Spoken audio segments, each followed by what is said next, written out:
Before we get started about the book, I'm curious to know how and when did you first learn about Prince and his music? You're going to go way back. So, 1985, post Purple Rain, in the UK they re-released 1999 Hmm. as a double A side with Little Red Corvette. And in a world where we didn't have MTV, we had something that was on each week on the BBC called Top of the Pops, Hmm. and they played the video. And it would have been early January '85. It got to number two, and I just been hooked ever since. I'm curious, what made you decide to write this book?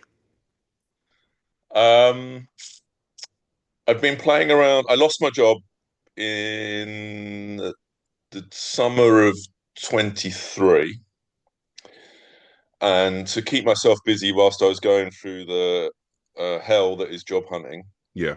and interviews, I started writing, and I'd always wanted to write a book about Prince, and I went down a cul-de-sac. Does that translate? Yeah. Yep. Okay.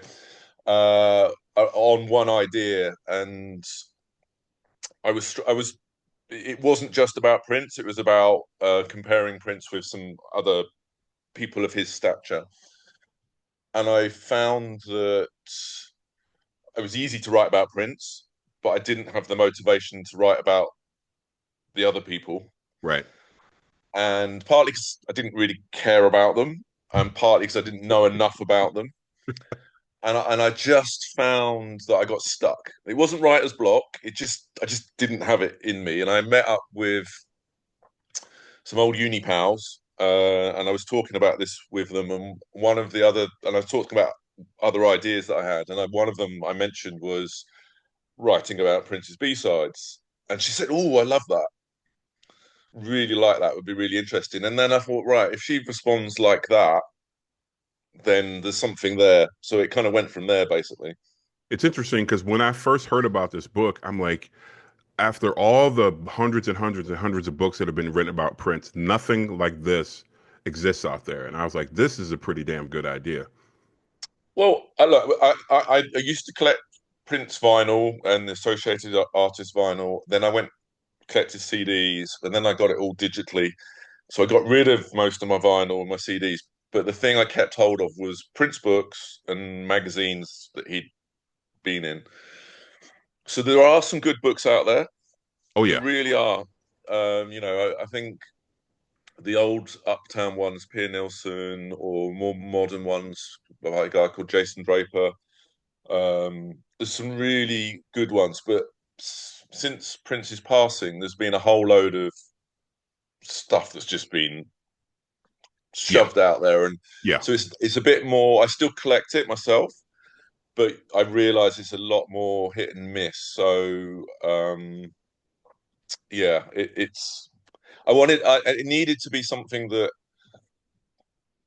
was not just something more that has already been done. It needed its niche, and it is a niche because I think the other thing I realised is lots of younger fans don't actually know what a B-side is Yeah. because they don't.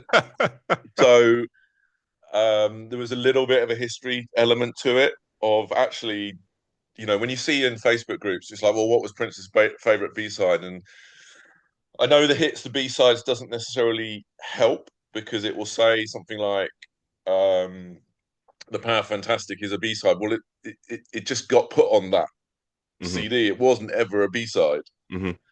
So, so that doesn't help people. But yeah, there's a little bit of history, and I learned some stuff myself. I didn't realize until I did the research that "Into the Groove" by Madonna was originally a B-side Yeah. in America. Hmm. In the UK, it was a number one hit, and you know, I just never knew. So you live and learn, It's and one of that those. was part of No, it. go ahead. Sorry. That was part of the enjoyment of myself of doing the research and learning myself. Yeah, it's one of those things where like a DJ randomly decides to play a B-side of a song, and then it becomes like this huge hit, like the Madonna hit. Yeah, yeah. You mentioned research. I'm curious, what type of research did you do for the book, and did you get the chance to talk with anyone from the estate or anyone that he worked with? I tried. I didn't try with the estate because I thought that that might shut things down quite quickly, and I didn't want to get into, I've heard stuff that they're quite strong on Yeah, the legal side of the legals. things, Yeah, you don't want to get into that. so I didn't want to poke that bear. I did reach out to a lot of people. Um, a few responded initially, and then went kind of ghosted me. The one that was great, and the one that I did get to speak to, well, at least through backwards and forwards through email, was Susan Rogers. Yes, And I've there's interviewed her aspects before. of She's her, amazing. yeah, and you see any of her interviews, and I saw her last year live at Celebration at Paisley Park, and you just feel the love that she has for this guy, and she will always be very clear that she was only there for a fixed 4 or 5 year period, so she can't really, expand too much beyond that. She can give it a view, but she can't. She's honest and open, and wants to protect his legacy. So she was very helpful and gave me a lot of.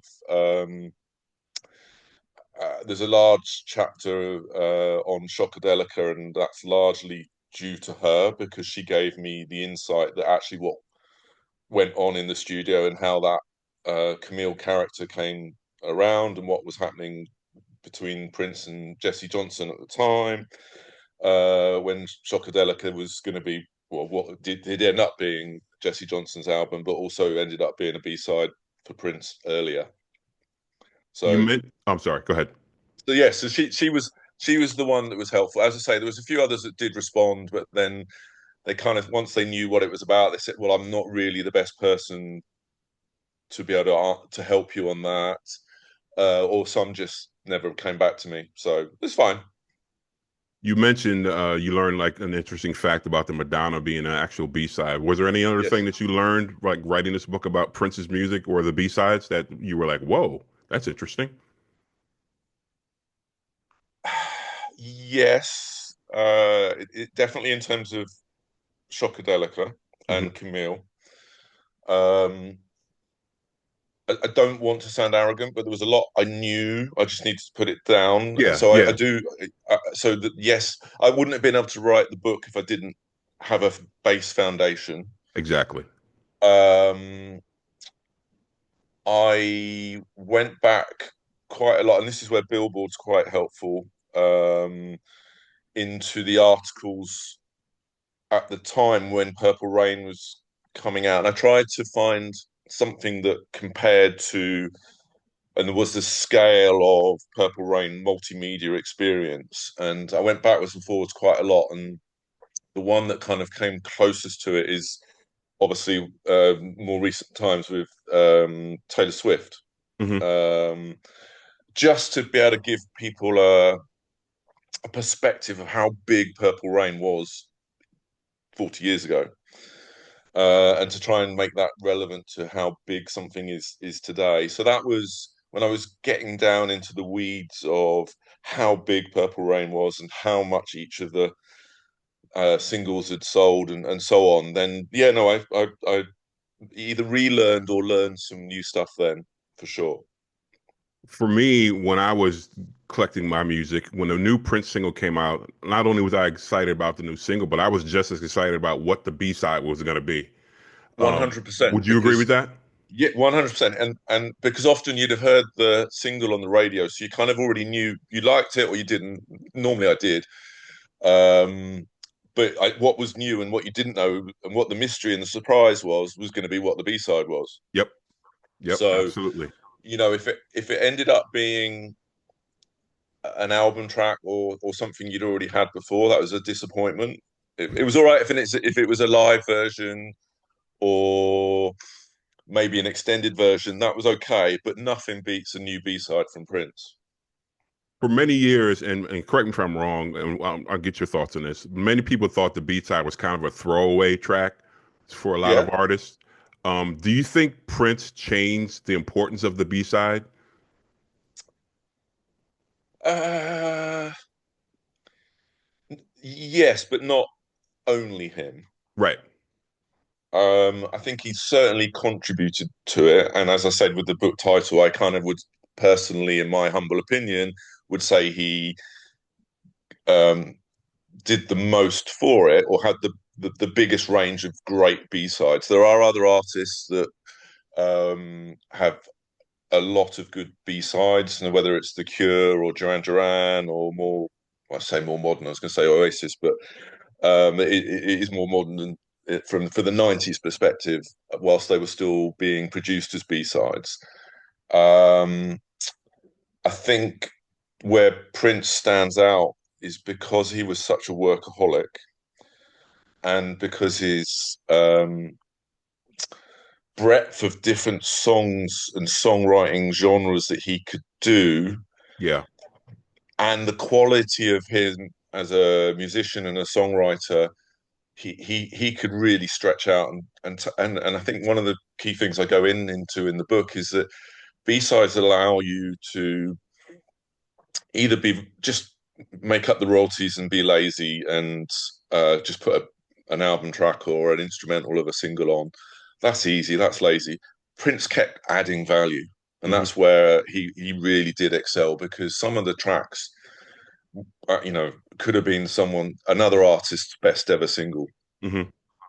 So, from that respect, I think he did distinctly add to the worth of B-sides as a collective, not just his own, but the broader sense. 17 Days is my favorite B-side of all time, and it's one of those songs that I always felt could have been released as an official single. Mm. I'm curious, what do you think about that track and my thinking that it could have been released as an official single? 100%. And I think um, that there are others like that. And as part of the writing process, I challenged myself to rank them all. Um, and I put it in as one of the appendices, and I went backwards and forwards throughout writing the book when I was I saw the re-listening list. to Yeah, things, yeah. and it moved. Certainly, the top 10 moved around, and 17 Days is just a classic Prince song, but also a classic pop song. Hmm. And I totally agree. I didn't put it at the top in the end. I saw No, that. It that's was interesting. yeah. It was That's down not there a little bit. yeah. That's not anything to do with the quality of it. It's just the competition is so high. Hmm. But yes, I think it's because it was on When Doves Cry. It's probably the most widely distributed Prince B side because that single sold the most. So it's probably, maybe other than Erotic City, the most well known one. Hmm. And it's just, the times subsequently when you heard Prince play it live, it just stands out. It's just a great song. Hmm. You mentioned Erotic City, another song that when I first heard it, I'm like, this is Yeah. just absolutely incredible. She's Always in My Hair, Yeah. another one that just fucking stands out for me. I mean, and these songs have become, fan favorites over the past, decades or whatever. I mean, your thoughts on tracks like that and why these songs are still so popular today?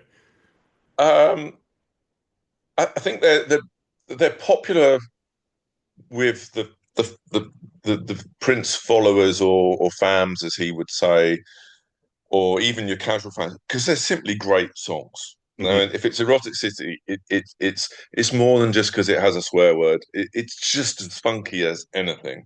Yeah. And if you're lucky enough to go into a club and that's being played through a loud, I have. good Oh yeah. sound system, it's just awesome. Um, you know, she's always in your hair.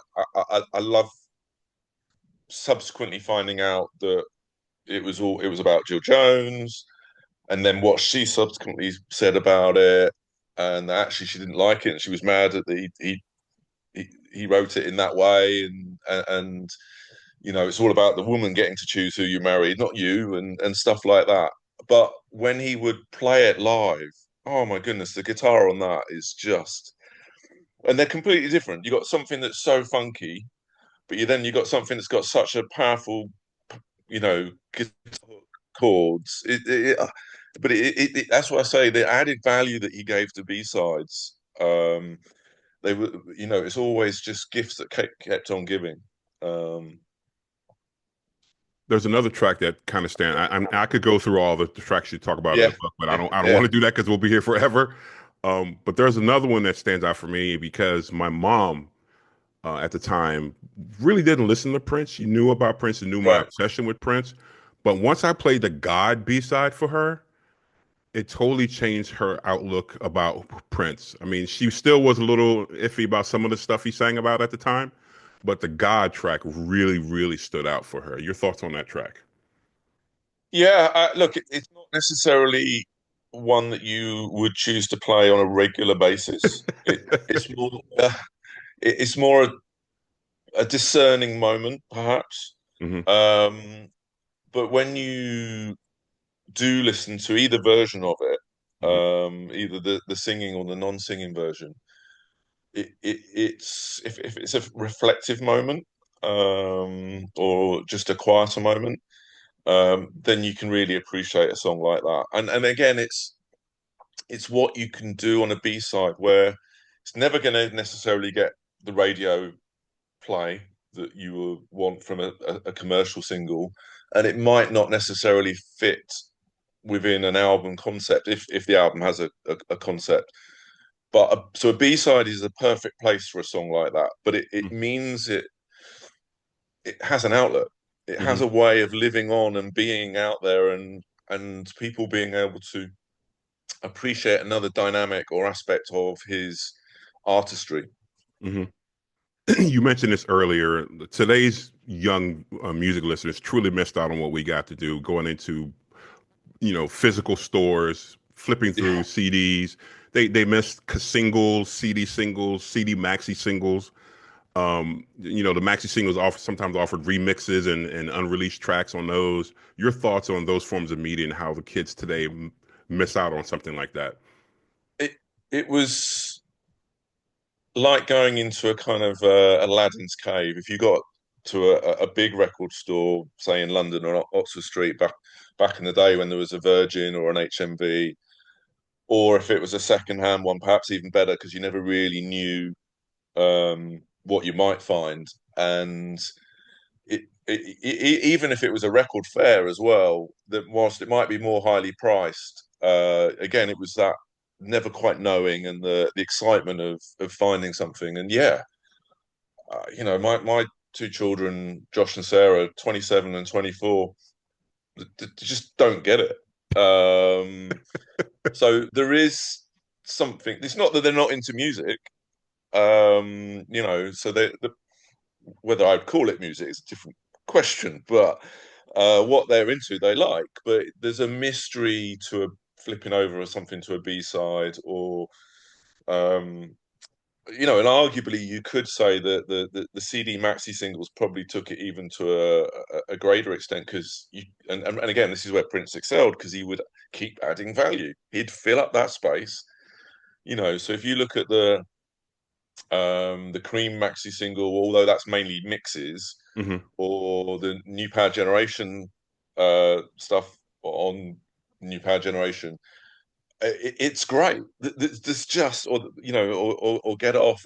There's just there are gifts that keep on giving. That now when you have streaming or all right, yeah, there might be a vinyl revival, but it's not quite the same. And I miss going into a record shop. I occasionally go to a record fair, but it's not quite the same because it's all old stuff now. There's nothing new coming into it. I think with people doing their deluxe editions now, obviously there's that Prince has had that, and other artists are getting it too. That's bringing it back a little bit. So that there is an excitement in that, and I think of the releases the estate have done so far. I think no one quite realised how much great music there was around Sign of the Times that he just put on the vault and on a shelf and kept It's it there, and insane. it's nuts. It's It's insane. absolutely nuts. Well, you mentioned the estate, and I was going to bring this up later, but you mentioned the estate. What are your thoughts about these releases so far? Because I see a lot of negativity from the Prince community that they're not doing enough. They're not putting this out. I want to see this. I want to see that. What are your thoughts about what they've done so far? Because I think they've done a pretty decent job. I think that it's varied through the years so far. Broadly, I'd agree. I think if you said this is what they've done in the last 9 years, is it any good? Simple answer, yes. So as ever, and again, as with Prince's releases when he was alive, some things are better than others, and that some of that Yeah. comes down to personal choice, um, and so on. I think it's I like what they did with the 1999 deluxe, the packaging. That's my favorite era personally. So that kind of takes me down to that one as my favorite one so far. Um, Sign of the Times Deluxe. I'm still digesting. It's so mind blowing. It's I go back to it and try and focus on an individual CD at a time because there's just so much there. I liked what they did with Welcome to America. Hmm. I thought it was packaged really nicely, and the idea that um, there was something there that he'd opted not to release, but had toured, and that you could relate back. Um, but I didn't necessarily like the music as much. Hmm. There's some good songs on it, but as a collective, so I kind of think, well, maybe that's why he didn't release it or whatever. Um, I love the originals, and I don't understand why there hasn't been a volume two. Exactly. Yeah. I think they're going to do another Um, volume. They have to do another yeah. volume. Now, again, and I don't know how much of this is the truth or not, but it seemed to be that there was some stuff that was tied up with the Netflix documentary, and they weren't able to release stuff, and that's hindered things, and that's why people are getting frustrated, or they're repackaging and, to quote Prince, trying to sell what's already been sold, like they have for the recent record day, selling the kind of glam sound live gig. That's fine. If people haven't got that and they didn't buy the big package, then it's something. I really liked what they did with the Versailles experience to Hmm. put that out. That was great because it's a unique release that not many people had, and now suddenly you can have it. So, but there's loads of things. There's so many things like that Yeah. that we all know that Prince did. Perhaps more so once he became an artist, and um, so I think people get frustrated possibly because they know that too, and they can't understand why they're not doing it now. Um, I was lucky enough to go to Celebration last year. Um, they played some Vault tracks, and Hmm. there was a song. There were some really good ones, but one stood out really to me. They described it as a Jamie Starr album that they'd found, and the song was called Friction. Hmm. So it's like circa 1982, 83, somewhere between Prince's sound and the Time sound. It's so good. It's so good, and if you like that era, it will be even better than what I'm saying now. Um, but what they said was we need to we can't just release them as they are because they're on old analog recordings, and today's playback, whatever that may be through your streaming and your headphones you're using, or whatever you have as a player, will highlight the deficiencies in the recording from the time. So they need to be cleaned up. Now that means that they need to go through that process, and it's probably. And I'm not a technical person by any means, but it just means that they need to be considerate to the sound, but they need to do that to all of the older, certainly all of the pre-digital record Yeah. analog Yeah. tracks Yeah. to do them justice. Otherwise, the hiss on the tape or whatever it might be will be shown up, and not how it was supposed to be heard. So to my mind, that makes sense. Could they get a hurry on? Yes, please.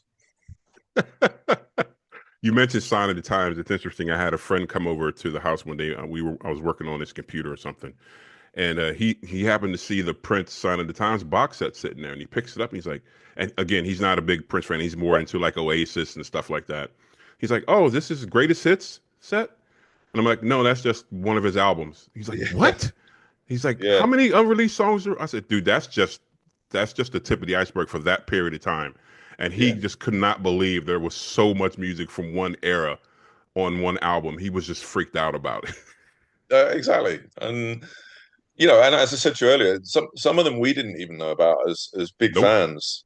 So some of it you hear, they were released on bootlegs at the time, and in my case, you'd go to this guy in Camden Market in London, and he'd have these That's where I got these my first unreleased ah cassettes was Camden Market. Oh my God, yeah that's so awesome you mentioned that. That's hilarious. yeah yeah you know and I probably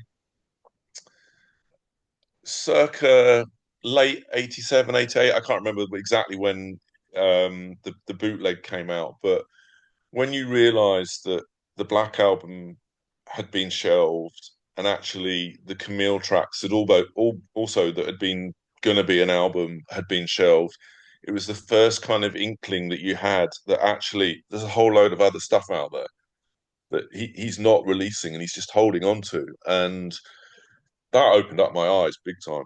And if what I listen to more often than not is live concerts, live Prince concerts, because I just love the after shows and the gigs, and ah, yeah, See, more than the I'm actual albums, more than the studio albums. See, I'm more of a collector of the unreleased studio tracks and Right. the rehearsal stuff. If it's soundboard, I'm a big Yeah. fan Okay. of Yeah, I rehearsal like that. stuff. Yeah. Yeah. The rehearsals are good.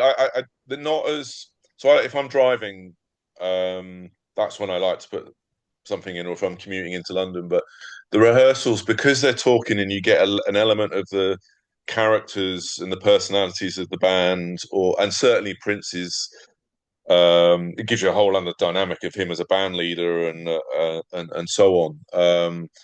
I like to be able to have a period where I can just listen to it and not be distracted. But they are, from the ones I've listened to today, each one is a kind of an eye opener. Hmm. If Absolutely. yeah. You mentioned, and I don't know if you want to really get into your thoughts about this. So, what are your thoughts about the Netflix documentary, the original one not being released, and the estate coming in, and now they're going to put, I guess, a sanitized version of a documentary out? Your thoughts on that? Uh, my personal perspective is I think they're missing a trick. Hmm. They should release it. Um, no one is perfect, so if it's a warts and all thing, then again it makes it more real. If there's aspects of it that reflect what was in Purple Rain, and you know, Purple Rain, if you rewatch it, it's not politically correct. No, not at all. Especially It's towards a women. yes, that's what I mean, and it's of its time, and he was of his time, and was he the same person in 1994 as 84? No. Was he the same person in 2004 or 2014? No. Times change, people grow up, people mature.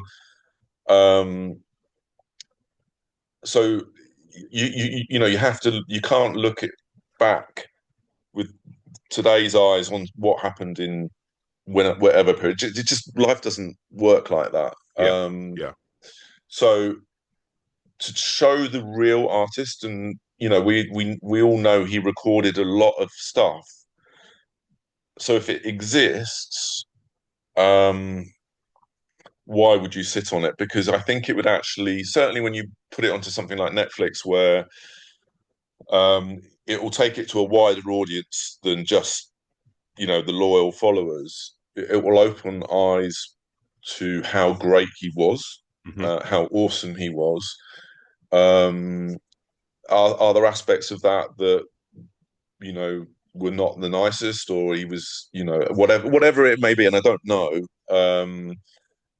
Uh, it just makes it more real. And if you do a kind of highly cleansed kind of Disneyfied isn't probably the right, but a Yeah, U version yeah. when he was an X-rated artist, yeah, you don't really get Prince. I'm curious, what are your thoughts about the Prince fandom? Um, I myself have run into some issues with fandom in the past. Um, there seems to be, I mean, you have the casual fans, you have the fans who are just learning about Prince now, which is I'm introducing a friend of mine to Prince for the first time. I'm making those little mixed CDs for him or whatever. Yeah, What are your thoughts about the fandom and the toxicity in the fandom? And obviously, we don't want to be negative here, but there is toxicity in this Prince fandom, especially when it comes to the estate. When people put out books like this, I've seen some negative reviews about this book, and people never even read the book yet, but yep. there's still negative reviews. Thoughts? I have experienced it personally in the UK with some of the UK fans when there's competition to get tickets or stuff. When back when he was alive, or whatever. So I think it's just normal. Um, I'd never experienced it so directly as when I this book was published, and there's a certain old school print site where there's a lot of old school fans. And to your point, um, they didn't necessarily like that there was another book, and there's some of them would go, "Oh, there's another Prince book, someone's self-published, whatever." Now, I think that's partly look, they're entitled to their opinion. That's fine. Absolutely. Um, but some of the past books that people have released have lent towards a negative view of self-published Prince books, and I get that because I've read them. But at least read them and then be able to make that decision. Don't just go by the cover or the fact it's just self-published and you don't actually have any idea. And I think that if you don't like the cover, that's fine. It's a piece of art by a very talented artist who was willing to do that for the cover. I love it. I've had a lot of positive feedback about the cover, but a book is more than the cover. Hmm.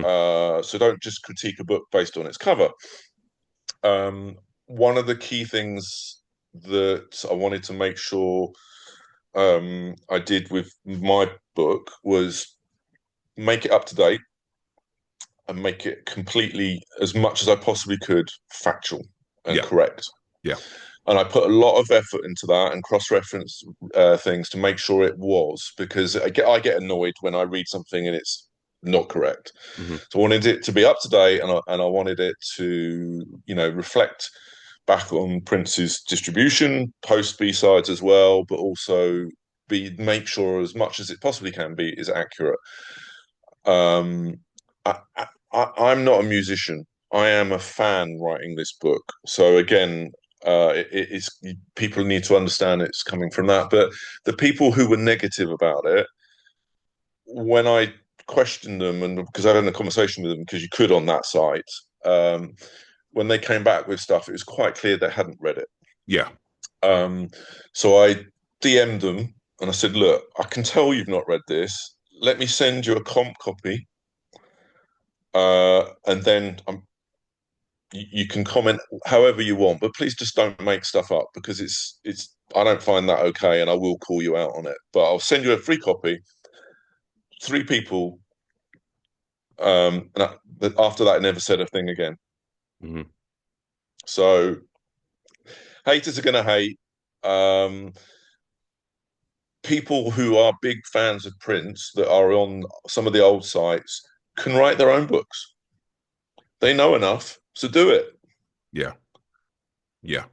Yeah, I that's a whole nother rabbit hole we could go Yeah. down, but I'm not going to go down that one. One of the final things I have for you is, these B-sides are incredible, but as Prince fans, we also have the vault and all this music that's in the vault that they're working on right now. Um, how blown away were you when you found out initially how much stuff was in the vault? Because when I first saw those pictures when they broke into the vault, and they showed those rows and rows of tapes. And I'm like, holy crap. And apparently, I don't know, the number changes. First I heard it was 2,000, then I heard it was 8,000 songs. I don't know what the exact amount is, but there's a lot of stuff out there we can look forward to in the years coming.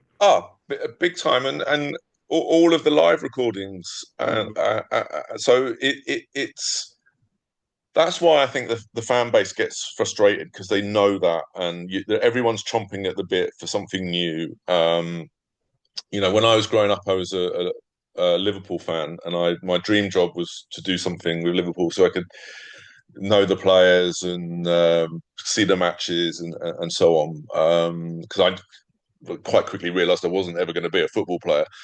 Um, but and then my actual career happened, and that's fine. I do lottery. I design lottery games and do lottery marketing. That's what my career has been. But oh my goodness, do I wish I'd gone to Paisley Park and knocked on the door and said, "Give me a job."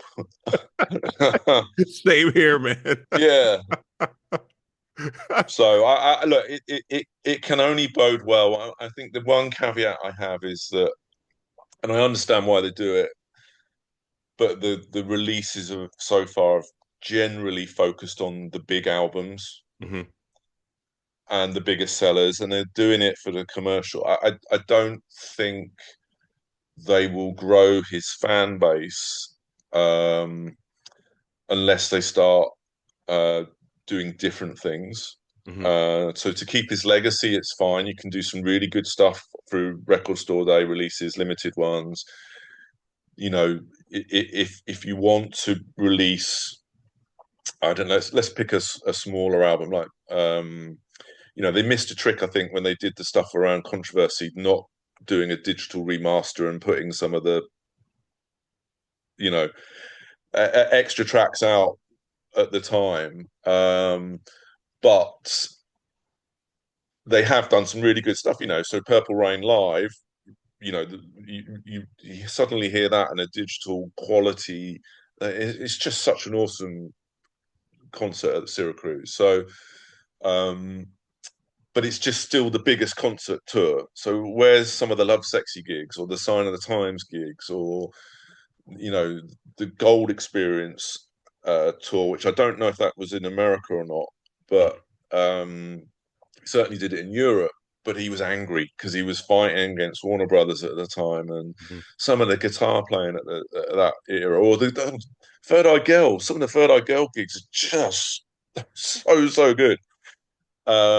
So that there's so much there, but they can only release so much, and it's only going to be so much that is commercially viable. Hmm. So it's finding that way of distributing it, and whether it's another version of MPG Music Club for the you know modern times, that would be cool. You pay a subscription, maybe. But I think the other thing they've got to do is grow his audience to new people. Um, and you're seeing periodically the odd song that will be in a commercial or in a movie soundtrack. But I think they need to get his music into TV shows like Stranger Things and Kate Bush running up that hill. And Hmm. by doing that, they will find his music a newer, younger audience, and then they can, in those audiences, can enjoy what we already know. And I guarantee you that's going to piss off some of the old school fans if something like that happens because they're going to say, "Oh, he's too commercial right now," or whatever. It's But not living up to his legacy or whatever. Prince would never do that. but people can say that, and they may be right, but none of us could read his mind, Yeah, So it's and it.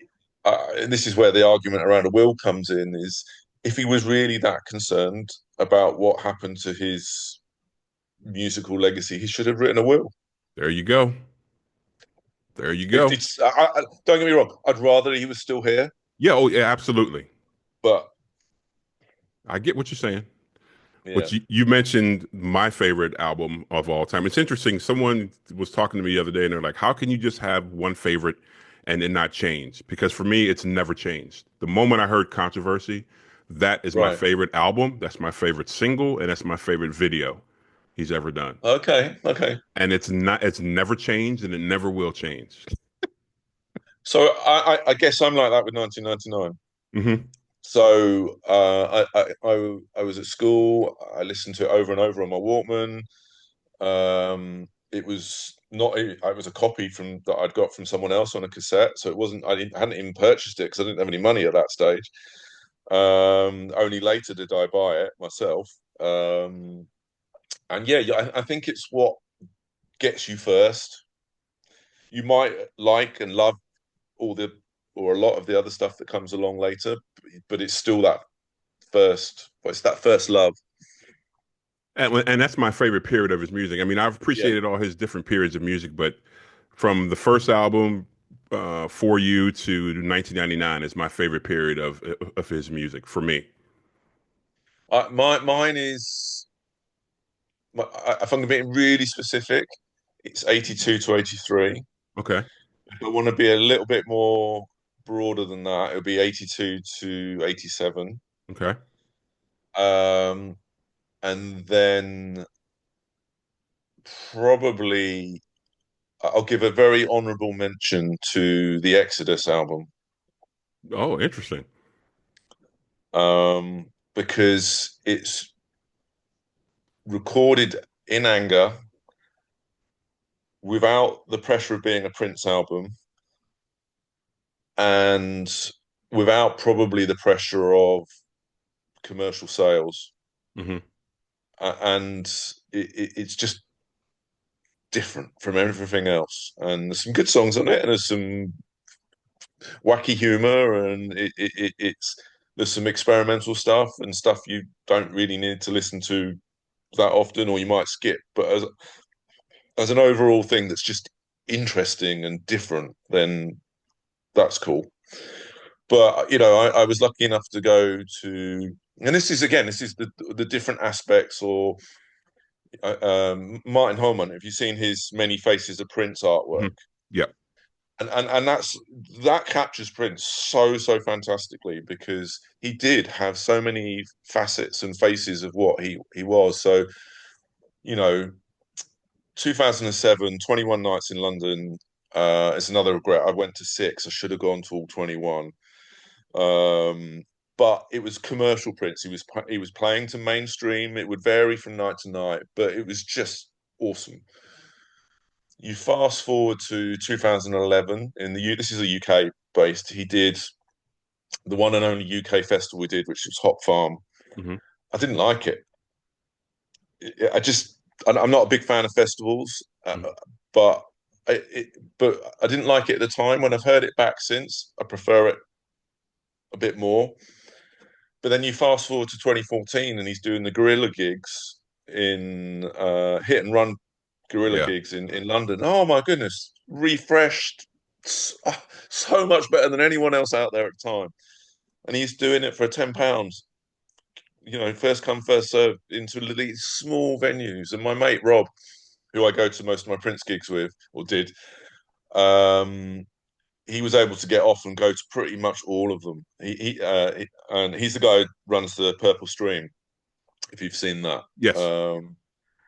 And it's just there's no one. There was no one else doing anything remotely like that as an artist that Prince was doing, and he fortunately had the talent and the independence to do that. And my final question for you is, with this book out now, out in the ether, and people have it in their Yep. hands, and people are reading it, what do you hope? And you kind of touched on this a little bit earlier, but what do you hope readers take away from this book after reading it? That there's so much of his music that to explore that you might overtly, if you like Purple Rain, or you like Diamonds and Pearls, or you've bought one of the hits albums. There's some equally good stuff if you keep digging. And I wrote a lot initially. I think I probably cut a lot of it out about finding these gems and a whole Aladdin's cave stuff, and it was a bit of a word salad in the end. So I cut edited it most of it out. But there's some real awesome songs there. They might not be the most commercial. Some of them might just be funny. But you get a completely different aspect to his artistry because there wasn't that commercial pressure. Or if it was a certain era, it might not have fitted on to an album, but it didn't mean the song was of any less quality. So it's hopefully, I'm not sure if it's reading notes, but hopefully it will inspire people to discover more of Prince as an artist.